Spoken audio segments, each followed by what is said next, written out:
नमस्कार दोस्तों, नॉलेज मंडली में आप सभी का स्वागत है। आपकी तैयारी को लगातार और अनवरत जारी रखते हुए नेशनल करिकुलम फ्रेमवर्क पर आधारित क्वेश्चन सीरीज मूसी महारानी की छतरी सीरीज सेकंड आज हम करने वाले हैं। और ये क्वेश्चंस हैं आपके लिए बहुत ही इंपॉर्टेंट होने वाले हैं, जैसे कि DCAC principal, vice principal, SO, ASO, UDC, PGT, TGT, PRT, warden in, EMRS, NVS, KVS, D triple CTET, REET and other examination. साथियों, नॉलेज मंडली ने आपके सिलेबस को चारों ओर से घेरने के लिए बवंडर प्लान बनाया हुआ है, जिसमें सर्विस रूल्स है, इसके साथ में एकेडमिक पार्ट और पेपर का जनरल पार्ट भी करवाया जा रहा है। अगर आपने बवंडर प्लान के वीडियो नहीं देखे तो जरूर देखिए और अपनी सफलता को नई दिशा दीजिए। तो चलिए, राष्ट्रीय पाठ्यचर्या रूपरेखा 2023 यानी कि एनसीएफ 2023 पर आधारित मूसी महारानी की छतरी सीरीज सेकंड का पहला क्वेश्चन देख लेते हैं। 21, Which of the following technological advances may fundamentally affect jobs worldwide? निम्नलिखित में से कौन सी तकनीकी प्रगति दुनिया भर में नौकरियों को मौलिक रूप से प्रभावित कर सकती है?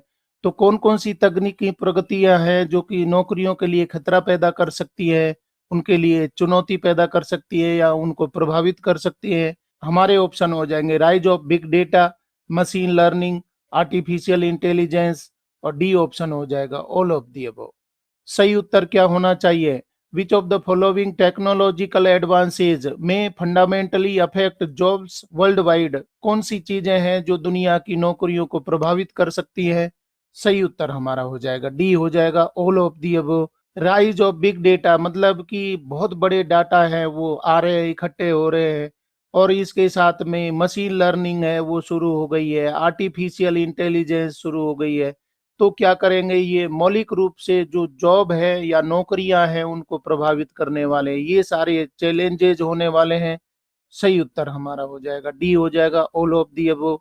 Move to question number 22। What is the purpose of the national curriculum framework for school education? NCF SE 2023 का पर्पज क्या हो जाएगा? स्कूली शिक्षा के लिए राष्ट्रीय पाठ्यचर्या रूपरेखा यानी कि शॉर्ट फॉर्म में एनसीएफ एसी का उद्देश्य है वो क्या हो जाएगा? एनसीएफ फंडामेंटल एजुकेशन के लिए अलग से आया था, अभी ये स्कूल एजुकेशन के लिए आया है, तो इसके लिए क्या उद्देश्य हो जाएंगे?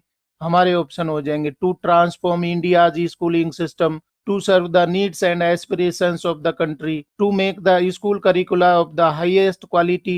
डी ऑप्शन हो जाएगा ऑल ऑफ दी अबव। स्कूली शिक्षा के लिए राष्ट्रीय पाठ्यचर्या रूपरेखा ऐसी मतलब स्कूल एजुकेशन के लिए एनसीएफ है वो, उसका उद्देश्य क्या हो जाएगा?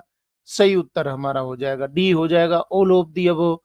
To transform India's schooling system, जो एनसीएफ ऐसी है वो क्या कर रहा है, स्कूल एजुकेशन के सिस्टम को बदलने के लिए, ट्रांसफॉर्म करने के लिए जरूरी हो जाएगा, ये उसका उद्देश्य होगा। इसके साथ में to serve the needs and aspirations of the country, जो भारत की अपेक्षाएं हैं, भारत की जरूरत है, उनको पूरा करने के लिए एनसीएफ ऐसी है वो बनाया गया है। और इसके साथ में to make the school curricula of the highest quality, जो विद्यालय का पाठ्यक्रम है उसको हाईएस्ट क्वालिटी लाने के लिए एनसीएफ ऐसी तैयार किया गया है। और ये सभी उद्देश्य हो जाएंगे। अभी हम पहले वाले वीडियो में एनसीएफ 2023 के उद्देश्य कर रहे थे, उसके क्या टारगेट पॉइंट हो जाएंगे, ये सब चीजें चर्चा कर रहे थे। क्योंकि एनसीएफ है स्कूली शिक्षा को बदलने वाला है, तो बहुत सारे टारगेट ग्रुप बनाए गए, बहुत सारे उद्देश्य बनाए गए हैं, अभी उनको हम चर्चा कर रहे हैं। और आगे एनसीएफ में क्या मेजर बातें बताई गई है अगले वीडियोज में भी हम चर्चा करेंगे। सही उत्तर यहाँ पर हो जाएगा डी, हो जाएगा all of the above. Move to question number 23। What does the national education policy 2020 say about school education? राष्ट्रीय शिक्षा नीति 2020 स्कूली शिक्षा के बारे में क्या कहलाती है? Transformation of India's schooling system, equitable education for all students, serving the needs and aspirations of the country, और डी ऑप्शन हो जाएगा ऑल ऑफ दी अबव। तो राष्ट्रीय शिक्षा नीति 2020 क्या कर रही है, भारतीय शिक्षा के परिदृश्य में ये क्या कर रही है, क्या उसमें बदलाव करने वाली है? सही उत्तर हमारा हो जाएगा डी, हो जाएगा all of the above. Transformation of India's schooling system, NEP vision है, देश की एजुकेशन सिस्टम का विजन है वो एनईपी 2020 के रूप में आया है। एनसीएफ है वो मिशन के रूप में उसको पूरा करने के लिए बनाया गया है। तो एनईपी है वो क्या करने वाली है, transformation of India schooling system को बदलने के लिए बनाई गई है। 21st सेंचुरी की स्कूलिंग सिस्टम को बदलने के लिए बनाई गई है। इसके साथ में equitable education for all students, मतलब सभी को समानतापूर्ण शिक्षा दी जाए। सी पॉइंट में बताया गया है serving the needs and aspirations of the country, देश की आवश्यकताओं और जरूरतों को फुलफिल करने के लिए एनईपी 2020 बनाई गई है। तो ये सभी बदलाव है एनईपी 2020 के द्वारा लाए जाएंगे। सही उत्तर हमारा हो जाएगा डी, हो जाएगा all of the above. Move to question number 24। How does the National Curriculum Framework for School Education NCF-SE aim to bring about positive transformations? स्कूली शिक्षा के लिए राष्ट्रीय पाठ्यचर्या रूपरेखा एनसीएफ-एसई का लक्ष्य किस प्रकार सकारात्मक परिवर्तन लाना है। एनसीएफ-एसई है वो किस प्रकार के सकारात्मक परिवर्तन लाने वाली है स्कूली शिक्षा में। हमारे ऑप्शन हो जाएंगे by improving the quality of school curricula, by ensuring equitable education for all students, by serving the needs and aspirations of the country, by effecting corresponding changes in India's schooling system। स्कूली शिक्षा के लिए राष्ट्रीय पाठ्यचर्या की रूपरेखा NCF-SE का लक्ष्य किस प्रकार सकारात्मक परिवर्तन लाना है, कौन सी चीज में वो बदलाव लाएगी जिससे कि भारत है उसकी एजुकेशन सिस्टम है वो बदल जाए। हमारे सही उत्तर यहाँ पर हो जाएगा ए, हो जाएगा by improving the quality of school curricula, यानी कि स्कूली करिकुला है पाठ्यक्रम है उसमें बदलाव करके उसमें क्वालिटी को ला करके और शैक्षिक रूप से देश की अपेक्षाओं को पूर्ण किया जाएगा। किसके आधार पर, by improving the quality of school curricula, इसके द्वारा बदलाव किया जाएगा। एनसीएफ 2023 के अनुसार ये बदलाव किए जाएंगे। क्वालिटी ऑफ स्कूल करिकुला है, क्वालिटी में चेंजेज किए जाएंगे। सही उत्तर हमारा हो जाएगा बी, हो जाएगा by improving the quality of school curricula. Move to question number 25। What is a key aspect for success in all other aspects of life? जीवन के अन्य सभी पहलुओं में सफलता के लिए मुख्य पहलू क्या है? Environmental sustainability, climate change adaptation, the health and well being of individuals, depleting natural resources. तो जीवन के सभी पहलुओं में सबसे मुख्य पहलू है वो क्या हो जाएगा? अन्य सभी पहलुओं में सफलता के लिए, दूसरे पहलुओं में अगर आपको सफलता प्राप्त करनी है तो मुख्य पहलू कौन सा होगा, किस में चेंजेज होने जरूरी हो जाएंगे, किस पर गौर करना जरूरी हो जाएगा? सही उत्तर हमारा हो जाएगा सी, हो जाएगा the health and well being of individuals. बहुत जरूरी हो जाएगा। अगर आपको दूसरे पहलुओं में सफलता प्राप्त करनी है तो सबसे पहले क्या हो जाएगा, हेल्थ और वेल बीइंग पर ध्यान देना होगा। व्यक्तिगत स्वास्थ्य और उसके लाभ है उन पर ध्यान देना होगा, उनकी सुविधाओं पर ध्यान देना होगा, तब जा करके आप अपने जीवन में सफल हो सकते हैं। तो दूसरे पहलुओं में सफलता प्राप्त करनी है तो कौन से पहलू पर गौर करना होगा? The health and well being of individuals. नया सवाल देख लेते हैं 26। What is the purpose of including details, suggestions and illustrations in NCF 2023? NCF 2023 में विवरण, सुझाव और चित्रण शामिल करने का उद्देश्य क्या है? To bind teachers and schools to follow them, to make the NCF more graspable and usable for teachers, to limit the understanding of education to teachers only, और डी ऑप्शन हो जाएगा to exclude parents and community members from the education system. तो NCF 2023 में विवरण, सुझाव और चित्रण शामिल करने का उद्देश्य क्या है? सही उत्तर हमारा हो जाएगा बी, हो जाएगा to make the NCF more graspable and usable for teachers. मतलब कि एनसीएफ को आसानी से धारण किया जा सके, उसको आसानी से उपयोग किया जा सके, इसलिए उसमें क्या शामिल किया गया है? विवरण शामिल किए गए हैं, सुझाव शामिल किए गए हैं और चित्रण भी शामिल किया गया है। हमने इससे पहले वाले वीडियो में देखा कि एनसीएफ के फ्रंट पेज में जो इमेज दी गई है वहां पर विद्यालय दिखाया गया है और उस इमेज में बताया गया है कि विद्यालय में एक्टिविटीज चल रही है, वहां पर एक्सपीरियंशियल लर्निंग को बढ़ावा दिया जा रहा है, खेल विधि से शिक्षण करवाया जा रहा है और खोज विधि से शिक्षण करवाया जा रहा है। तो चित्रण से भी ये समझाने की कोशिश की जाएगी कि किस प्रकार से आपको एनसीएफ है वो इम्प्लीमेंट करना है, कैसे उसको इम्प्लीमेंट कर रहा है एनसीएफ को, ये सब चीजों के लिए विवरण दिया गया है, साथ में सुझाव दिए गए हैं, चित्रण भी बताया गया है एनसीएफ 2023 में। सही उत्तर हमारा हो जाएगा बी, हो जाएगा to make the NCF more graspable and usable for teachers. Dear friends, question पसंद आ रहे हैं तो अपने मित्र को बताइए। नया सवाल देख लेते हैं 27। What is the goal of the NCF and SCF? NCF और एससीएफ का लक्ष्य क्या है? To provide complete support from the system to ensure all students have the best possible education. और सी ऑप्शन हो जाएगा to develop and educationally robust and aspirational framework. D option है हमारा हो जाएगा to transform school education in the country. तो क्या उद्देश्य हो जाएंगे? एनसीएफ और एससीएफ बनाने के क्या उद्देश्य हो जाएंगे? नेशनल करिकुलम फ्रेमवर्क बनाने के, साथ में स्टेट करिकुलम फ्रेमवर्क है उसको भी बनाने के लिए बोला गया है। तो इन दोनों के करिकुलम बनाने के लिए क्यों आवश्यकता हो गई, क्या लक्ष्य उनके हो जाएंगे, दोनों को बनाने के उद्देश्य क्या हो जाएंगे? सही उत्तर हमारा हो जाएगा सी हो जाएगा to develop an educationally robust and aspirational framework. ऐसा नहीं है कि सारे देश में और एनसीएफ है वो लागू कर दिया जाए और स्टेट के बारे में कुछ नहीं सोचा जाए, क्योंकि हमारा देश है वो राज्यों का संघ है। तो राज्य है वहां पर इंडिविजुअलिटी होती है, वहां के एरिया होते हैं, वहां के कल्चर होते हैं। एससीएफ के द्वारा एनसीएफ में उनको भी वैल्यू किया जाएगा, उनकी जो एजुकेशन सिस्टम है, लोकल सिस्टम है, उनको भी शामिल किया जाएगा। तो दोनों मिलकर के क्या बनाएंगे? नेशनल लेवल पर एजुकेशन सिस्टम को इम्प्लीमेंट करने में मदद करेंगे। इन दोनों के गोल क्या हो जाएंगे? एनसीएफ और एससीएफ के उद्देश्य क्या हो जाएंगे, गोल क्या हो जाएंगे? सही उत्तर हमारा हो जाएगा सी हो जाएगा to develop an educationally robust and aspirational framework बनाने के लिए लाए गए हैं। नेशनल करिकुलम फ्रेमवर्क 2023 के कारवा को आगे बढ़ाते हुए नया सवाल देख लेते हैं 28। What is the goal of the new curricula at the individual level? व्यक्तिगत स्तर पर नए पाठ्यक्रम का लक्ष्य क्या है? To foster a school education system that builds character and enables learners to be well rounded, to prepare students for gainful employment only, to focus on higher education and neglect character development। और D option हो जाएगा to the lifelong learning. व्यक्तिगत स्तर पर नए पाठ्यक्रम का लक्ष्य क्या हो जाएगा? इंडिविजुअल लेवल पर क्या उद्देश्य हो जाएगा? सही उत्तर हमारा हो जाएगा ए हो जाएगा to foster a school education that builds character and enables learner to well rounded. यानी कि एजुकेशन सिस्टम है उसको चरित्र निर्माण में कार्य करे, उसका फ्यूचर निर्माण करे और साथ में ही उसको ऑलराउंड डेवलपमेंट करने में मदद करे। तो ये व्यक्तिगत स्तर पर क्या हो जाएगा? उद्देश्य हो जाएगा पाठ्यक्रम का। सही उत्तर हमारा हो जाएगा ए हो जाएगा to foster a school education system that builds character and enables learner to be well rounded. Question देख लेते हैं 29। Which of the following is not mentioned as one of the values related to citizenship? निम्नलिखित में से किसका उल्लेख नागरिकता से संबंधित मूल्यों में से एक के रूप में नहीं किया गया है?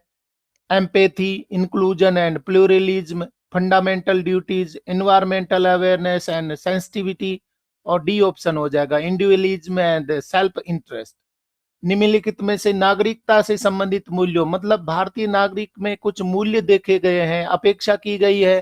तो यहाँ पर कौन कौन से मूल्य हैं वो माने गए हैं और एक कोई मूल्य है वो नहीं माना गया है, उसको नागरिक से अपेक्षा नहीं की गई है। सही उत्तर हमारा हो जाएगा डी हो जाएगा इंडिविजुअलिज्म एंड सेल्फ इंटरेस्ट। मतलब कि खुद के बारे में सोचे और खुद का इंटरेस्ट उसमें छुपा हुआ हो, ये भारतीय नागरिकता के वैल्यू नहीं रहेंगी। भारतीय नागरिक कैसा होना चाहिए? उसमें एम्पैथी हो, इंक्लूजन हो, प्लूरलिज्म हो, मतलब कि वो विविधता को सम्मान करे और साथ में फंडामेंटल ड्यूटीज निभाए और इन्वायरमेंटल अवेयरनेस भी उसमें होनी चाहिए, सेंसिटिविटी भी होनी चाहिए, वातावरणीय सेंसिटिविटी भी होनी चाहिए। तो पर्यावरण की रक्षा करने वाला भी नागरिक है वो होना चाहिए।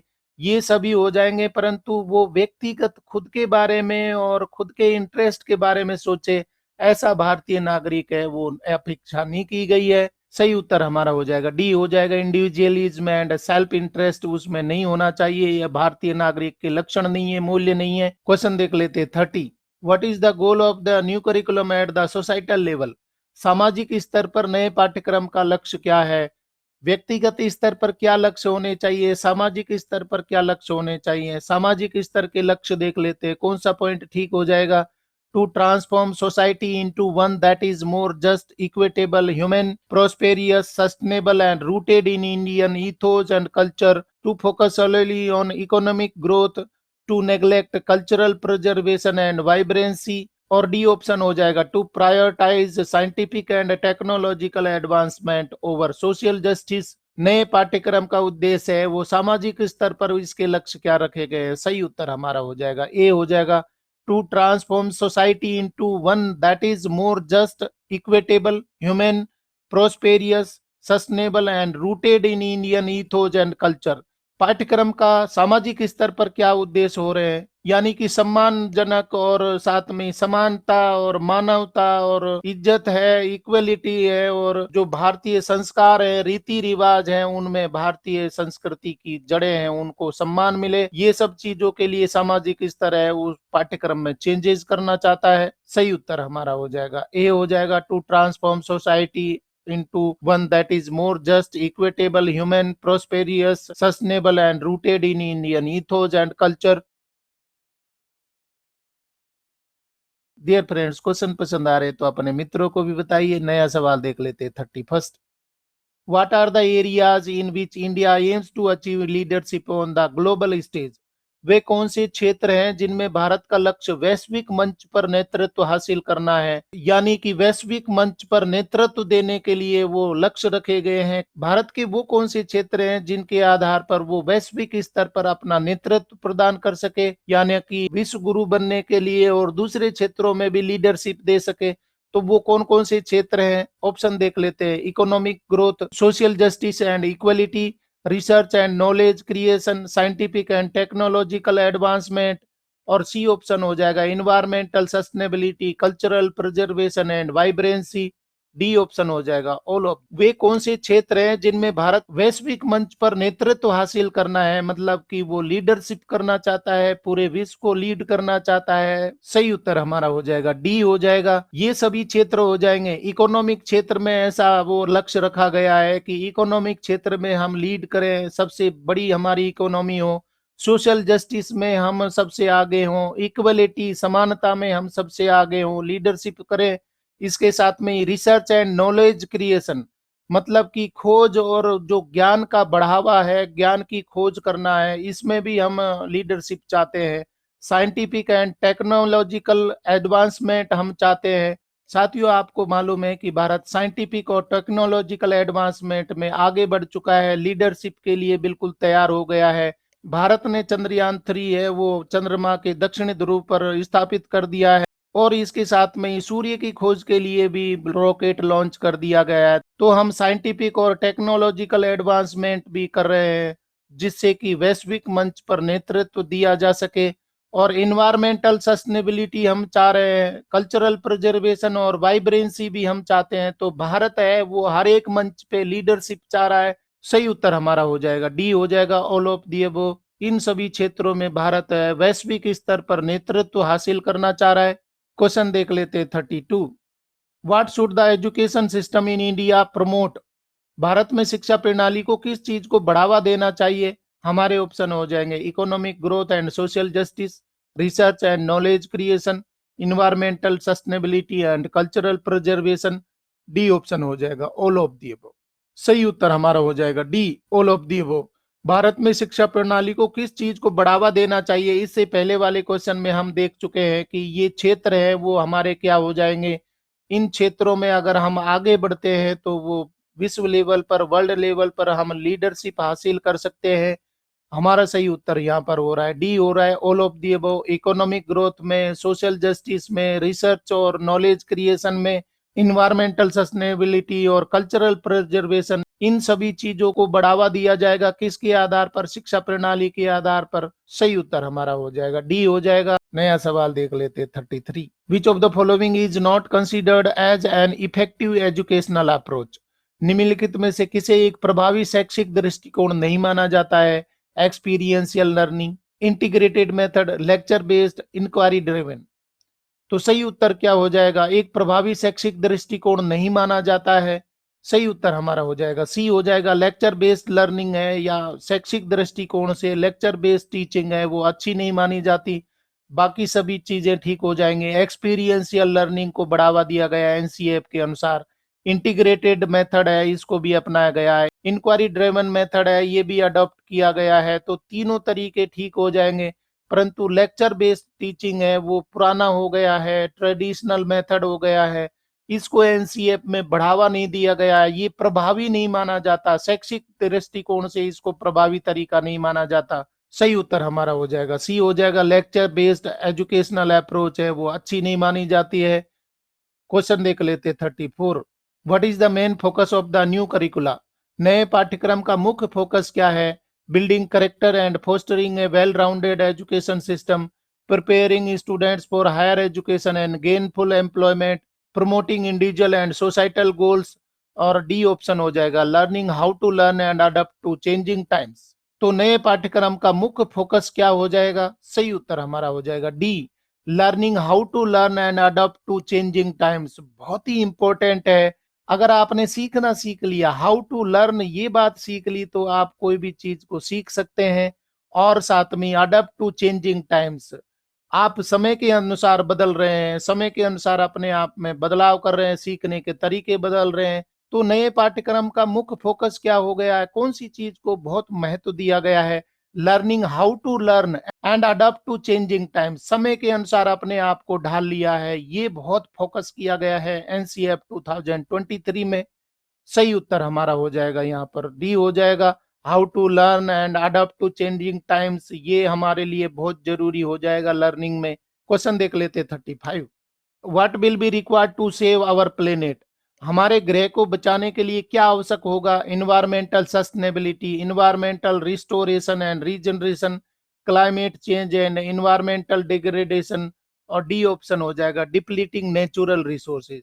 हमारे ग्रह मतलब कि पृथ्वी को बचाने के लिए क्या आवश्यक हो जाएगा? सही उत्तर हमारा हो जाएगा बी हो जाएगा इन्वायरमेंटल रिस्टोरेशन एंड रीजनरेशन। मतलब कि वातावरण को रिस्टोर करना है, इन्वायरमेंट को, पर्यावरण को रिस्टोर करना है। जो डिग्रेडेशन हो गया है, पर्यावरण है वो खत्म हो रहा है, उसको रिस्टोर करना है।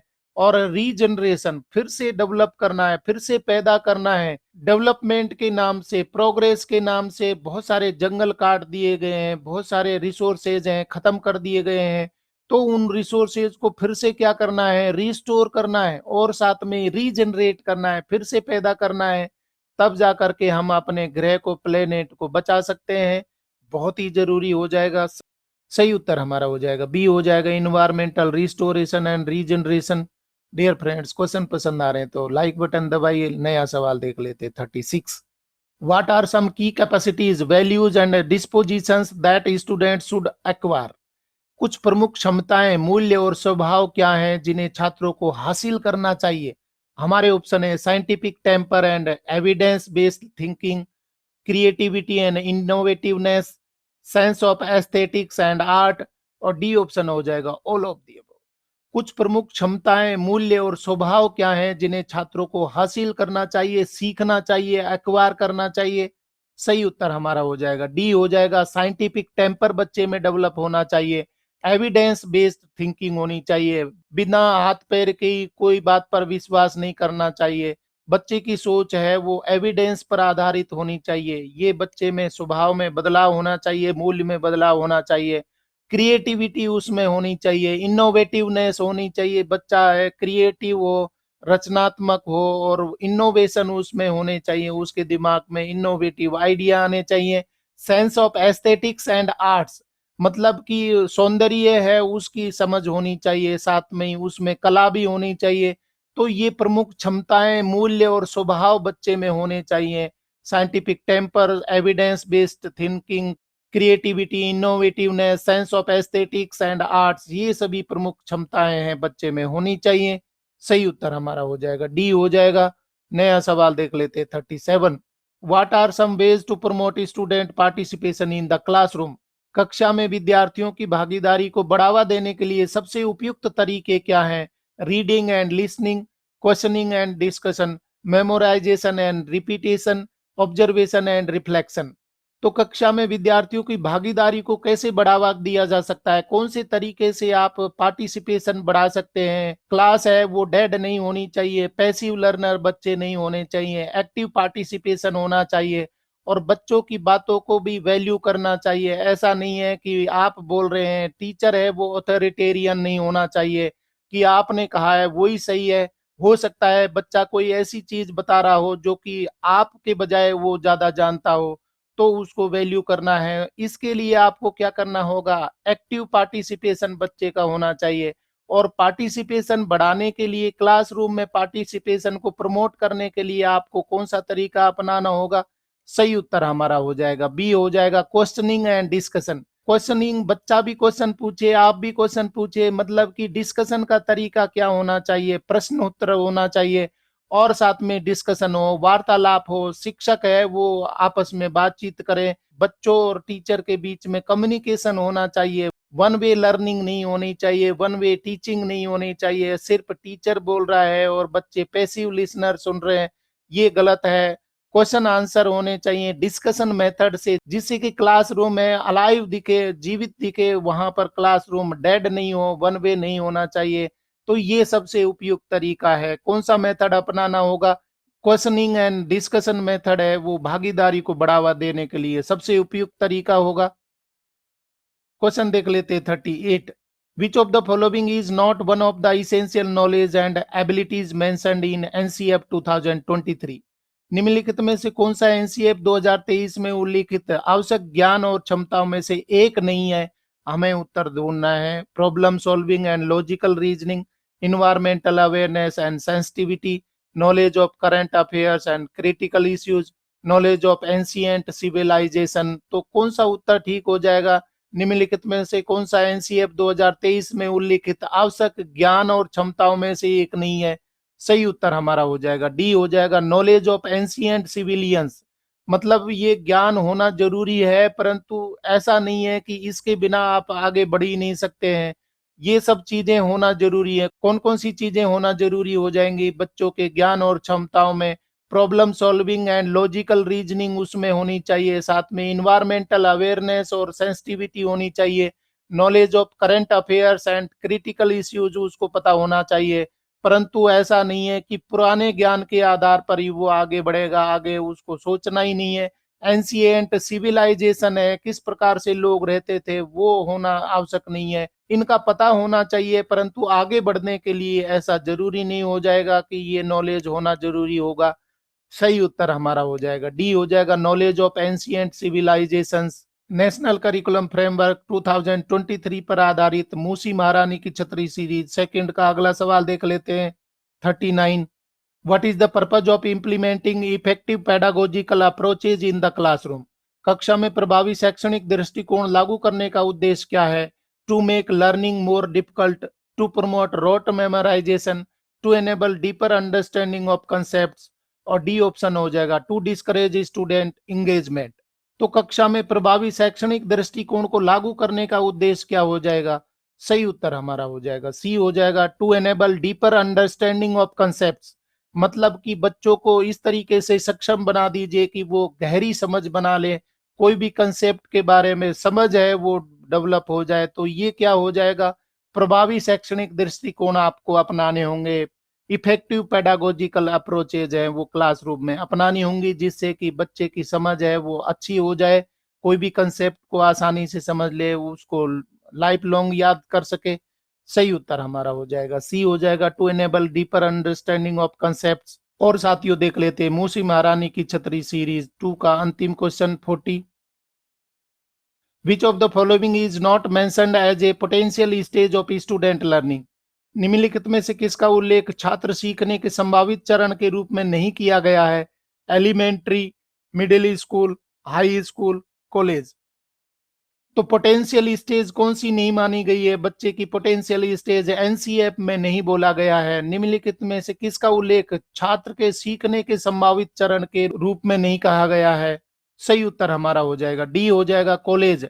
एलिमेंट्री, मिडिल और हाई स्कूल है, ये बहुत ही इंपॉर्टेंट हो जाएंगे बच्चे के सीखने के लिए। बच्चा है इन्हीं स्टेज में अगर सीखने में एक्टिव हो गया तो कॉलेज में लर्निंग आसानी से चलती रहेगी, वो सीखते रहेगा, उसकी अंडरस्टैंडिंग बढ़ती रहेगी। तो पोटेंशियल स्टेज कौन सी हो जाएगी? स्टूडेंट लर्निंग की, सीखने की शुरुआती दिन है वो बहुत ही जरूरी होते हैं। तो ये तीनों ही स्टेज हो जाएंगे, परंतु कॉलेज एजुकेशन को इसमें सीखने के लिए पोटेंशियल स्टेज नहीं माना गया है बच्चे के लिए। सही उत्तर यहाँ पर हो जाएगा डी, हो जाएगा कॉलेज। इस तरीके से फ्रेंड्स मूसी महारानी की छतरी सीरीज 2 के अंतिम क्वेश्चन तक हम पहुंच गए। अभी तक हमने 40 क्वेश्चंस कर लिए हैं और ये सभी क्वेश्चंस नेशनल करिकुलम फ्रेमवर्क 2023 पर आधारित है।